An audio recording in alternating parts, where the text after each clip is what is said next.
Sunstroke, जिसे हम लू लगना या धूप लगना कहते हैं। सनस्ट्रोक के कारण क्या है, किस तरह के लक्षण इसमें दिखते हैं और किस तरह से आप खुद का बचाव कर सकते हैं, यही इस वीडियो में आज जानने वाले हैं। इसीलिए इन समर सीजन्स में ये वीडियो आपके लिए बहुत काम का है। पूरा देखिए और इसे समझिए।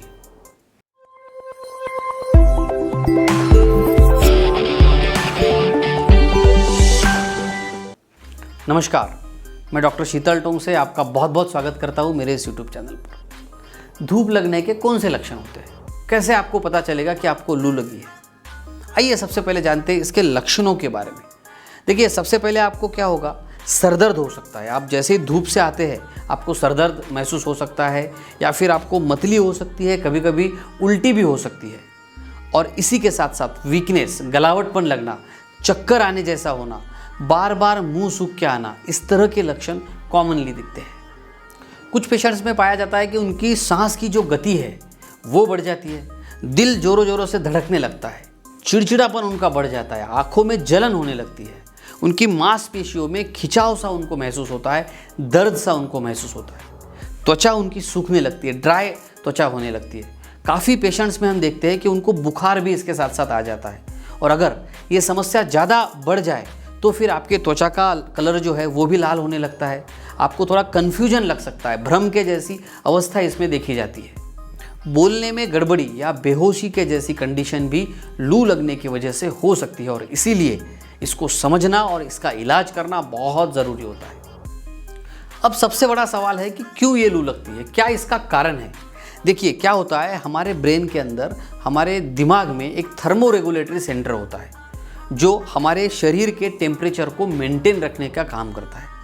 लेकिन अगर आप ज़्यादा धूप में जाते हैं और उस थर्मो रेगुलेटरी सेंटर से ये मैनेज नहीं हो पाता है तो हम कहते हैं कि हमें लू लग गई है। और इसीलिए सबसे ज़रूरी क्या बात होती है, जब भी आप एसी में या कूलर के सामने आप बैठे हैं, आपने सडनली दूसरे रूम में नहीं जाना चाहिए।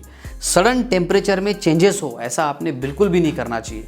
इनफैक्ट ये सबसे इम्पॉर्टेंट और ज़रूरी टिप है। अगर आप एसी में बैठते हैं, कूलर के सामने बैठते, ठंडी रूम में आप बैठते, आपको अगर बाहर जाना है तो पहला काम आपने करना है, एसी कूलर बंद कीजिए, जहाँ पे भी है रूम टेम्परेचर को थोड़ा नॉर्मल होने दीजिए, बाहर के टेम्परेचर से मैच होने दीजिए, और फिर आप बाहर जाइए ताकि आपको तकलीफ ना हो। अगर आप गर्म वातावरण में बहुत देर तक रहते हैं तो आपको ये समस्या हो सकती है। गर्मी के दिनों में अगर आप पानी कम पीते हैं, आपके शरीर में पानी की मात्रा अगर कम हो जाए तो भी आपको ये लू लगने की समस्या हो सकती है। गर्मी के मौसम में जो लोग बहुत ज़्यादा शारीरिक गतिविधियाँ करते हैं, कुछ खेल आप खेलते हैं, अगर बहुत देर तक आप खेलते रहते हैं, फिर आप पानी कम पीते हैं, तो ऐसे में भी लू लगने की समस्या हो सकती है। आप बहुत ज़्यादा व्यायाम करते हैं, एक्सरसाइज करते हैं, पानी कम पीते हैं, तो भी आपको ये समस्या हो सकती है। या फिर कुछ दवाइयाँ होती है, जैसे हाइपरटेंशन की मेडिसिन है, डायबिटीज़ की कुछ मेडिसिन है, कुछ एंटी साइकेट्रिक दवाइयाँ हैं, मेंटल कंडीशंस के लिए कुछ ड्रग दिए जाते हैं। उन दवाइयों की वजह से भी ये आपके शरीर में हीट को बढ़ा देते हैं। अगर सामान्य भाषा में हम बोले तो शरीर में हीट बढ़ने की वजह से और बाहरी टेम्परेचर की वजह से आपको ये तकलीफ हो सकती है। और एक इम्पॉर्टेंट बात इसमें देखने जैसी है, वो है कि अगर धूप के दिनों में आप शराब का अधिक सेवन करते हैं तो भी आपको लू लगने की संभावना ज़्यादा हो जाती है। और इसीलिए काफ़ी पेशेंट्स हम देखते हैं, ज़्यादा ड्रिंक करने की वजह से भी उनको तकलीफ़ें होती है। सनस्ट्रोक के कारण क्या है और लक्षण क्या होते हैं, ये तो हमने समझ लिए। अब सबसे ज़रूरी होता है कि इससे कैसे बचा जाए, क्या बचाव के काम आपने करने चाहिए। तो पहली और सबसे ज़रूरी इम्पॉर्टेंट बात यह है कि आपने ज़्यादा से ज़्यादा मात्रा में पानी पीना चाहिए, तरल पदार्थ आपने लेना चाहिए। आप पानी ज़्यादा पीजिए, आप लिक्विड डाइट लीजिए, आप नींबू शरबत पी सकते हैं, आप नारियल पानी पी सकते हैं, आप फ्रूट जूस ले सकते हैं, जिससे आपके शरीर में पानी की मात्रा कम ना हो, डिहाइड्रेशन ना हो।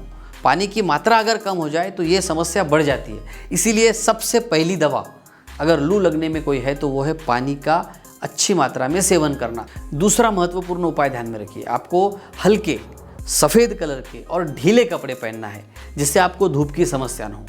तीसरा महत्वपूर्ण उपाय है, गर्मी में अगर आपको बाहर जाना पड़ता है तो आपने क्या करना चाहिए, आपने टोपी पहननी चाहिए, चश्मा लगाना चाहिए ताकि आप धूप से बच सके। चौथा महत्वपूर्ण बचाव का तरीका है, ठंडे पानी से दिन में 2 बार कम से कम आप नहाइए। पांचवी चीज़ आपने ध्यान में रखनी है, आपने पर्याप्त मात्रा में आराम भी करना है, बहुत ज़रूरी है, रेस्ट बहुत इंपॉर्टेंट है। छठवां उपाय है, जब धूप ज़्यादा होती है दोपहर के वक्त में उस वक्त आप अवॉइड कीजिए, बाहर मत निकलिए। ज़्यादा धूप में अगर आप बाहर जाएंगे, बहुत ज़्यादा एक्टिविटीज़ करेंगे, गतिविधियाँ अधिक करेंगे तो आपको धूप लग सकती है। इसीलिए आपके जो भी बाहर के काम है मॉर्निंग आवर्स में या फिर इवनिंग आवर्स में आपने करनी चाहिए। और एक चीज़ आपने ध्यान में रखनी चाहिए, खाने में आपने ककड़ी, तरबूज, खरबूज इस तरह से जिनमें ज़्यादा पानी का प्रमाण होता है ऐसे फल ज़्यादा से ज़्यादा खाने चाहिए। धूप काले के दिनों में ऐसे ही फल आते हैं और इसीलिए इनका सेवन ज़्यादा कीजिए। शराब, कॉफ़ी, चाय या फिर ऐसी दवाइयाँ जिनसे आपको तकलीफ़ होती है वो आपने बंद करनी चाहिए। लेकिन दवाइयाँ बंद करते वक्त आपके डॉक्टर की सलाह ज़रूर लेनी चाहिए। खुद के दिल से दवाइयाँ ना बंद करें। सनस्ट्रोक के लिए, धूप लगने की समस्या के लिए होम्योपैथी में बहुत ही अच्छी दवाइयाँ हैं।